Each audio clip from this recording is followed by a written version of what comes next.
இது வேறு மக்ரோனியாக பண்ணிக்கலாம்.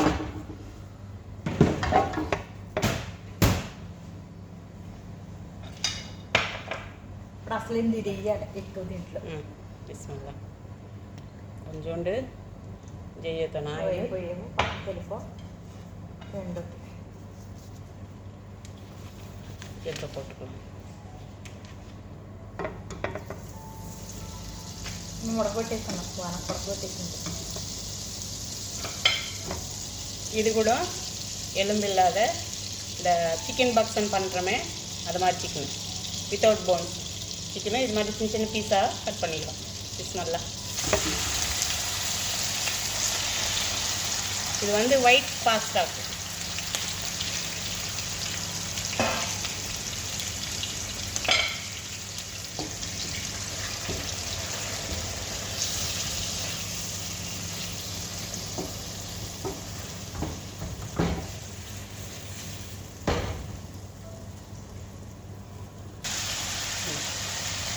சூப் போட்டுக்கணும். இது ஒயிட் மக்ரோனி ஆக்கு. இது மாதிரி நல்லா ஃப்ரை ஆகணும் சிக்கனு. வாட்டர் கொஞ்சம் கூட ஆட் பண்ணாதீங்க, ஏன்னா ஆல்ரெடி இந்த சிக்கன்லேயே இருக்குது வாட்ரு. அதனால் வந்து நம்ம வாட்டரை ஊற்றக்கூடாது. இந்த சிக்கன் வந்து இது மாதிரி இதுலேயே ஃப்ரை ஆகிடணும், நல்லா வேகட்டும்.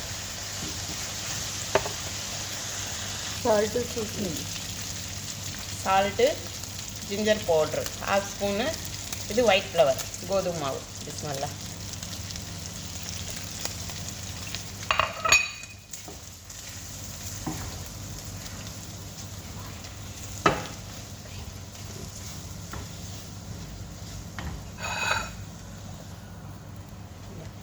இது மாதிரி பாத்திரம் வச்சிங்கன்னா இப்போ சிப்ஸ் போட்டுக்கலாம்.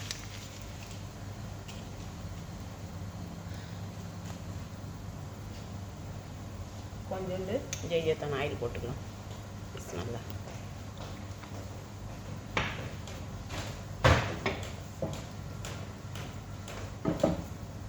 இப்போ நம்ம ஃப்ரை பண்ணி வச்சிங்கனால இந்த சிக்கனை இதில் போட்டுக்கலாம். இந்த கொஞ்சம் வாட்டர் போய்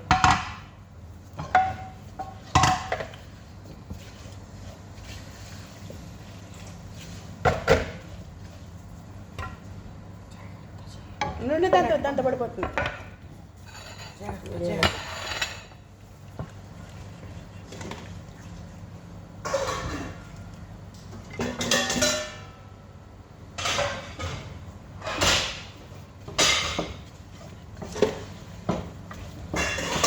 கொஞ்சம் ஒரு ஏன்னா நம்ம கோதுமை மாவு போட்டல கொஞ்சம் அந்த மாவு வந்து கொஞ்சம் கலர் சேஞ்ச் ஆகணும். கேடிடி கிரீம் இது வந்து ஒயிட் மக்ரோனியா, அதனால் கேடிடி கிரீம் வந்து கொஞ்சம் அதிகமாக போட்டுக்கணும். வேகட்டும்.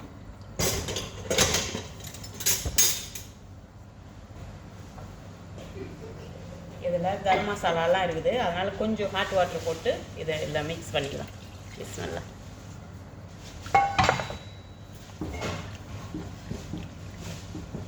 வேகட்டும். இதில் பக்தி மசாலா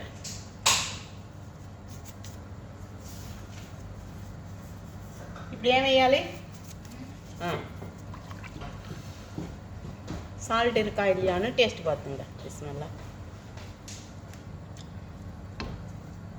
கொஞ்சம் கம்மியாக இருக்கு போடலாம். இது యాస్తా కొద్దిగా ఇది அது கூட டேஸ்ட் பார்த்து போட்டுங்க, ஏன்னா கேடிடி கிரீமில் இருக்கும், மொசரல்லா ஜிபினில் கூட இருக்கும். அப்புறமா சால்ட் அதிகமாகிடுச்சுன்னா வாயில் வைக்க முடியாது.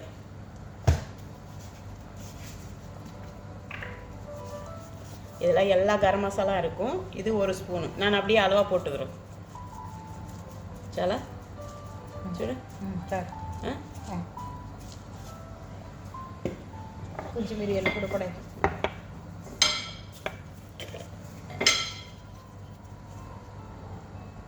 బ్లాక్ పెప్పర్,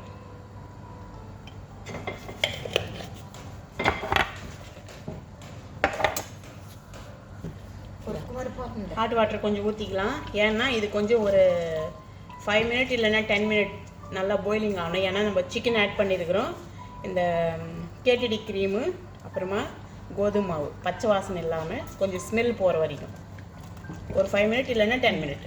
கொஞ்சம் ஒரு 1/2 கப்பு வாட்டர் ஊற்றிக்கிங்க போதும்.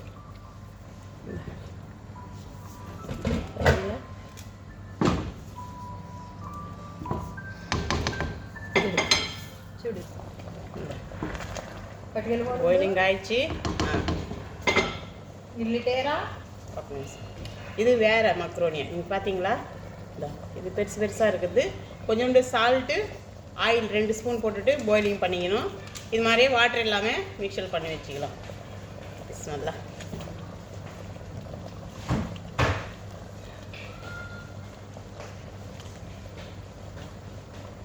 ஏன்னா நம்ம இது மாதிரி எடுத்து போட்டோம்னா ஒன்று ஒட்டிக்காமல் இருக்கும். நம்ம வேக வச்சுட்டு பிறகு கோல்டு வாட்டரை போட்டணும். அப்போ தான் இது மாதிரி ஒன்று பீஸ் பீஸாக வரும். இந்த ஒரு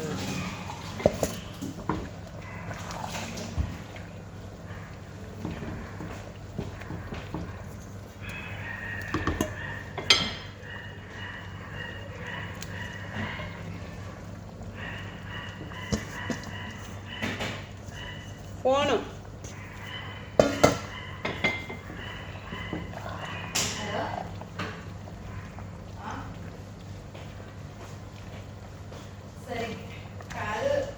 సరిగ్గా రోజే చేసే ఉండుంటే యానే మన దొంగ మన పార్టీ ఇట్లా దొంగేరం ఆస చేద్దాం చాలా సరి చేద్దాం முடிஞ்சு போச்சு. இந்த இது மொசரல்லா ஜீவன். பிஸ்மில்லா. இந்த ஜீவன் கரைஞ்சிட்ட பிறகு இறக்கிடணும். இது மேலே கொஞ்சோண்டு போட்டுக்கலாம்.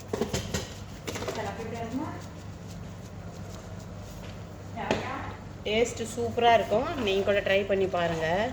வெளிநாட்டுக்காரங்க மட்டும் கிடையாது, நம்ம இந்தியாக்காரங்க கூட பண்ணிங்க. ஏன்னா முக்கியமாக வந்து இது மாதிரி பேச்சுலர் கூட பண்ணிக்கிங்க. ஏன்னா நீங்கள் வந்து இப்போ வேலைக்கு போகிறதா இருந்தால் இதில் வந்து சிக்கன் போட்டுருக்குறோம், அதனால் நம்மளுக்கு நல்லாயிருக்கும்.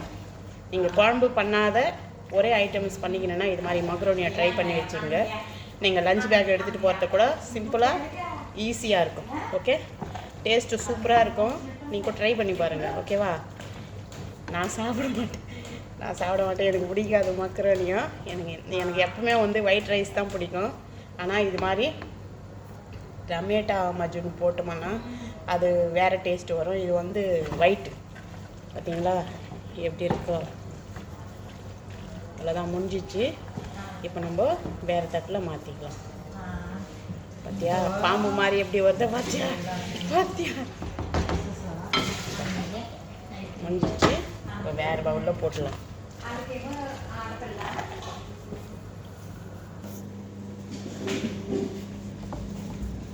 முடிஞ்சிச்சு, போட்டுக்கலாம். நல்லா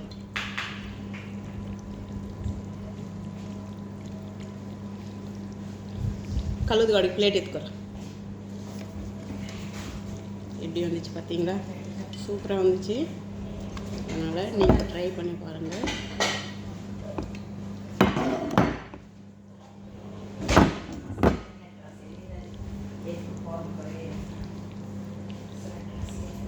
எனக்கு சமைக்கிறது ரொம்ப பிடிக்கும். எனக்கு கால் வலியாக நான் சமைக்க மாட்டேன். சமைக்கல கூட வந்து நான் கொஞ்சம் ஹெல்ப் பண்ணுவேன். முடிஞ்சு போச்சு. நீங்கள் ட்ரை பண்ணி பார்த்து எப்படி இருக்குதோ எனக்கு அப்புறமா சொல்லுங்கள். பாய்.